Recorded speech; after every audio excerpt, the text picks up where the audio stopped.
Hi friends, வாங்க இன்னைக்கு சூப்பரான இளநீர் பலூடா எப்படி வீட்டிலே ரெடி பண்ணான்னு பார்க்கலாம். ஒரு பாத்திரத்தில் அரை கிளாஸ் தண்ணி, அகர் அகர் ஒரு 5 ஸ்பூன் சுகர் எல்லாம் சேர்த்து நல்லா மிக்ஸ் பண்ணி கொடுத்துட்டு அடுப்பில் வச்சு நல்லா கொதிக்க விடுங்க.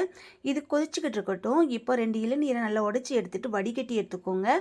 ஒரு கிளாஸ் தண்ணியை நம்ம ஜெல்லியோடு சேர்த்து நல்லா மிக்ஸ் பண்ணி கொடுத்துட்டு ஒரு பிளேட்டுக்கு மாற்றிட்டு அப்படியே ஃப்ரீஜரில் தூக்கி வச்சுருங்க. 1 மணி நேரம் நல்லா செட் ஆயிரும். இப்போ வழுக்கையும் தனியாக வலித்து எடுத்துக்கோங்க. பாதி வழுக்கை மிக்ஸி ஜாரில், மீதி இருக்க இளநீர் தண்ணி சேர்த்துக்கோங்க. அரை கிளாஸ் தேங்காய் பால் சேர்த்துக்கோங்க. மில்க் மேட் சேர்த்துட்டு நல்லா மிக்சியில் நல்லா அடிச்சுட்டு வந்துட்டு ஃப்ரிட்ஜில் வச்சுருங்க 1 மணி நேரம். அதுவும் நல்லா செட் ஆகட்டும். நல்லா ஜில்லுன்னு கிடைக்கும். அதனால தான். இப்போ நமக்கு ஜெல்லியும் செட் ஆகிடுச்சு. நல்லா பொடிசாக கட் பண்ணி எடுத்துக்கோங்க. இப்போ ஒரு கண்ணாடி கிளாஸ் எடுத்துகிட்டு இப்போ சப்ஜா விதை, இளநீர் வழுக்கை பொடிசாக கட் பண்ணது, நம்ம ஜெல்லி, அதுக்கு மேலே நம்ம அடித்து வச்சுருக்க மிக்ஸையும் சேர்த்துட்டு சப்ஜா விதை மேலே கொஞ்சம் போட்டுட்டு ஐஸ்கிரீம் கொஞ்சம் வச்சுக்கோங்க. முந்திரி பாதாம் குட்டியாக கட் பண்ணி சேர்த்துட்டு சாப்பிட்டு பாருங்கள். செம்ம டேஸ்டி.